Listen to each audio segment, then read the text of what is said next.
ಕೃಷ್ಣ ಮನಮೋಹನ ನಮ್ಮ ಗೋಪಾಲ ನಮ್ಮ ಕೃಷ್ಣ। প্রত্যেক মানুষ নিজের জীবনে হীরক তথা হীরে এবং দর্পণ এই দুই দেখেছেন। এই দুই হলো সাদা এবং এরা দুজনেই আলোর প্রতিফলন ঘটায় এবং এরা দুজনেই উজ্জ্বল হয়ে ওঠে। আপনি হয়তো মনে মনে ভাবছেন যে এটা কি ধরনের তুলনা করছি। একটা হীরে তো রত্ন, তার মূল্য দর্পণের থেকে অনেক গুণ বেশি, কিন্তু হীরে থাকাতে দর্পণের মূল্য কিন্তু কোনো অংশে কমে যায় না, তাই না? মানুষ যখন হীরে নিজের হাতে নেয় তখন সবার আগে কি খোঁজে? দর্পণ, যাতে তার মধ্যে দিয়ে দেখে সে বুঝতে পারে যে সেই হীরে আদৌ তার শোভাবর্ধন করছে কিনা, তাকে ভালো দেখাচ্ছে কিনা, প্রসাধনের জন্য সেটা ব্যবহার করা ঠিক হবে কিনা।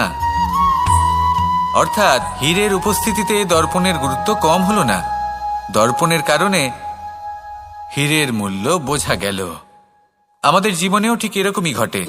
আপনারা যদি সংসারে নিজের আশেপাশে দেখেন, এমন অনেক মানুষ দেখতে পাবেন যারা নিজেদের ক্ষেত্রে মহান স্থানে পৌঁছেছেন, নিপুণ এবং শ্রেষ্ঠ হয়েছেন। আর তাদের মধ্যে আপনার নিজের মনে হয় যেন আপনি হলেন দর্পণ। নিজেকে ছোট মনে করবেন না। আপনার মূল্য কম হচ্ছে না, আপনার নিজস্ব মূল্য আছে। আর যদি আপনার অস্তিত্ব না থাকে তাহলে ওনাদের অস্তিত্বের মূল্য সংসার বুঝতেই পারবে না। জীবনে সবসময় চেষ্টা করবেন যাতে আপনি আরো বেশি শ্রেষ্ঠ হয়ে উঠতে পারেন। আপনি নিজে যে স্থানে আছেন সেটাকে ছোট মনে করবেন না, তারও নিজস্ব একটা মূল্য আছে। যদি আপনি হীরে হয়ে থাকেন তাহলে অহংকার করবেন না, যদি আপনি দর্পণ হয়ে থাকেন তাহলে নিজেকে ছোট মনে করবেন না। আসুন আর আমার সাথে ভালোবেসে বলুন, রাধা রাধা। মানুষ জন্মগ্রহণ করে, তার সাথে ভয়েরও জন্ম হয়। ছোটবেলা থেকেই আমাদের মনে কোনো না কোনো প্রকারের ভয় থেকেই যায়। কেউ এই বিষয়ে ভয় পায় যে তার কোনো বস্তু তার থেকে দূরে চলে যাবে, কেউ এই বিষয়ে ভয় পায় যে আমি নিজেকে হারিয়ে ফেলব, কেউ এই ভেবে ভয় পায় যে আমার প্রিয়জনেরা তারা যেন আমার থেকে দূরে না চলে যায়, কেউ এই ভেবে ভয় পায় যে আমরা যেন পথ না হারিয়ে ফেলি, আদি ইত্যাদি। কিন্তু সত্যি কথা বলতে ভেবে দেখুন, এই ভয় বাস্তবে কি? শুধুই একটা মনস্থিতি, আর কিছুই নয়। যা কিছু আপনি জীবনে পেয়েছেন তা একদিন আপনাকে হারাতে হবে। এই জীবন হলো আপনারই, কিন্তু তাও একদিন সমাপ্ত হবে। তাই ভয় পেয়ে কি লাভ? এই ভয় শুধু আপনাকে জীবনযাপন করা থেকে বাধা দিচ্ছে, আর কিচ্ছু নয়। পথ হারিয়ে ফেললেই বুঝতে পারবেন যে নতুন পথ কিভাবে বানাতে হয়। কিছু মানুষকে জীবন থেকে হারালে তবেই আপনি বুঝবেন যে আপনার আপনজনকে। এই ভয়ের কারণে ভীত হয়ে থাকবেন না। এই তারা নক্ষত্র অন্ধকারের অভাবে গুরুত্ব হারায়। শিবকেও মহাদেব হবার জন্য বিষ পান করতে হয়েছিল। প্রত্যেক পরিস্থিতি, প্রত্যেক সাফল্য আপনার পরীক্ষা নেবে, তাতে উত্তীর্ণ হওয়া হলো আপনার কর্ম। যখনই আপনি ভয় পাবেন বা সংকটের সম্মুখীন হবেন, তখন সাহসের সাথে তার সম্মুখীন হন। মনে রাখবেন, যে সম্মুখীন হতে জানে সাফল্য তার সাথে সবসময় থাকে। আসুন আর আমার সাথে ভালোবেসে বলুন, রাধা রাধা। এই সংসারে সব থেকে বেশি কোমল বস্তু হলো রেশম। এই রেশম এতটাই কোমল হয় যে এর পুরো একটা থান শুধুমাত্র একটা হাতে ধরা সম্ভব। কখনো ভেবে দেখেছেন এই রেশম কিভাবে হয়? একটি কীট তার লালার দ্বারা উৎপন্ন হয়। এই কীট সেই রেশমকে পাক দিতে থাকে, পাক দিতেই থাকে, দিতেই থাকে, আর আস্তে আস্তে তার মধ্যেই জড়িয়ে পড়ে। শেষে ওর এই সুন্দর অমূল্য সৃষ্টি রেশমের এই সুতো, তার নির্মাণ কার্য পূর্ণ হয়। কিন্তু তাতেই ও নিজে বন্দী হয়ে যায়।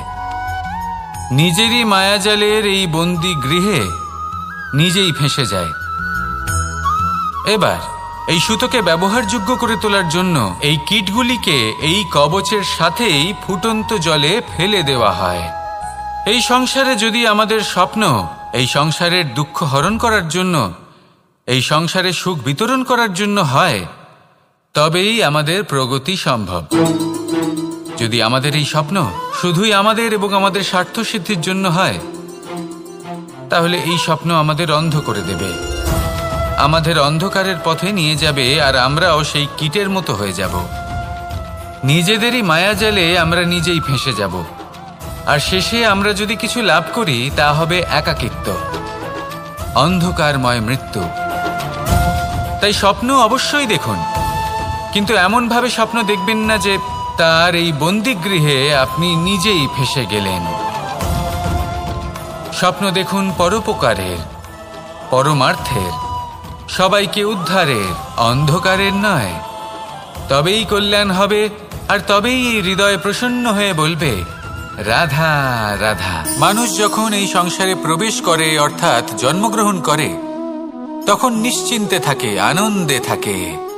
কিন্তু যেইমাত্র তার মধ্যে বোধশক্তি আসে, তখন সে চিন্তা করতে শুরু করে। চিন্তা ভবিষ্যতের, সেই সমস্ত বিষয় নিয়ে চিন্তা করে যা ওর হাতে নেই। তারপর বড় হয়, বিবাহ সম্পন্ন হয়, গৃহস্থ জীবন যাপন করে, তারপর আবার চিন্তায় মগ্ন হয়ে যায়। ভাবে, এই যে আমার পরিবার, আমি কি ঠিকমতো তার খেয়াল রাখতে পারছি? কাল যখন আমি এই সংসার থেকে চলে যাব, তখন আমার এই পরিবারের দেখাশোনা কে করবে? শেষ পর্যন্ত এই পরিবার তো আমারই উত্তরদায়িত্ব। যাক, আপনাকে একটা প্রশ্ন করি। এই সংসারে আসার পূর্বে আপনি কি এই প্রশ্ন করেছিলেন, এটা ভেবেছিলেন যে আমাকে ছাড়া এই সংসার কিভাবে চলবে? করেননি, তাই তো? তাই আপনার এটা নিয়ে দুশ্চিন্তা করার প্রয়োজন নেই যে আপনি যখন এই সংসার ত্যাগ করে চলে যাবেন তখন কি হবে। আপনি যখন ছিলেন না তখনও এই সংসার চলছিল, আপনি যখন এই সংসার ত্যাগ করবেন তখনও এই সংসার চলতে থাকবে। যদি কোনো বিষয়ের প্রভাব থাকে তা হলো আপনার আজকের তথা বর্তমানের কর্ম, অর্থাৎ আজ আপনি কি করছেন, কার জন্য মঙ্গল করছেন, কাকে প্রেরণা দিচ্ছেন, কাকে সাহায্য করছেন, কোন উদাহরণ প্রস্তুত করছেন। আপনি এই সংসারে যে ছবি অঙ্কন করবেন, সংসার সেটাই মনে রাখবে। তাহলে শুধু সৎকর্ম করুন, মঙ্গল করতে থাকুন, আর আমার সাথে ভালোবেসে বলুন, রাধা রাধা। একবার একটা শেয়াল বনে বিচরণ করছিল। ও একটা ছোট্ট শাবক দেখতে পেল। ও ভাবল, আজ একেই আমি খাবার হিসেবে গ্রহণ করব। আশেপাশে দেখলো কেউ দেখছে না তো, কেউ ছিল না, আর সেই শাবকের ওপর আক্রমণ করল, যা হলো একটা ঘোর অপরাধ। বনের নিয়ম অনুসারে আপনি কখনোই শাবকের ওপর আক্রমণ করতে পারেন না। তারপর এই খবরটা যখন রাজা সিংহ জানতে পারলেন, সভার আয়োজন করলেন। কিন্তু সেখানে শেয়াল বলল, আমি তো এরকম কিছু করিনি। কিন্তু যদি আপনি এরকম বলেন, কোনো প্রমাণ দিন, এর কোনো সাক্ষী আছে? তখন রাজা সিংহ পেঁচাকে ডেকে পাঠালেন, যে সেই মুহূর্তে বৃক্ষের শাখার ওপর বসেছিল, সে সব কিছু দেখেছিল। পেঁচা সব সত্যি কথা বলল, আর শেয়ালকে মৃত্যুদণ্ড দেয়া হলো। এবার এই কাহিনী আমি আপনাকে কেন শোনালাম? কারণ মানুষও কখনো কখনো এরকম কর্ম করেন যা শিয়াল করেছে। এটা ভাবেন কেউ দেখছে না, যখন আমি অনুচিত কর্ম করতেই পারি। কিন্তু না, আপনি যাই করুন না কেন, কেউ না কেউ অবশ্যই তা দেখছে। কোনো ব্যক্তি না হলেও কোনো প্রাণী, না হলে কোনো যক্ষ বা দেব বা প্রেত। যদি এনারা কেউ না দেখেন, তাহলে ধরিত্রী মাতা দেখেন, যেখানে দাঁড়িয়ে আপনি সেই কর্ম করছেন, তাই না? তাই একটা কথা সবসময় মনে রাখবেন, কে দেখছেন কে দেখছেন না সেই বিষয়ে ভাবা ছেড়ে দিন। এটা খুব সহজ কথা। আপনি যদি উচিত কর্ম করেন, উচিত ফল পাবেন। যদি অনুচিত কর্ম করেন, তাহলে আপনি অনুচিত ফল অবশ্যই পাবেন। সেই জন্য উচিত পথে চলতে থাকুন, উচিত কর্ম করতে থাকুন, আর আমার সাথে ভালোবেসে বলুন, রাধা রাধা।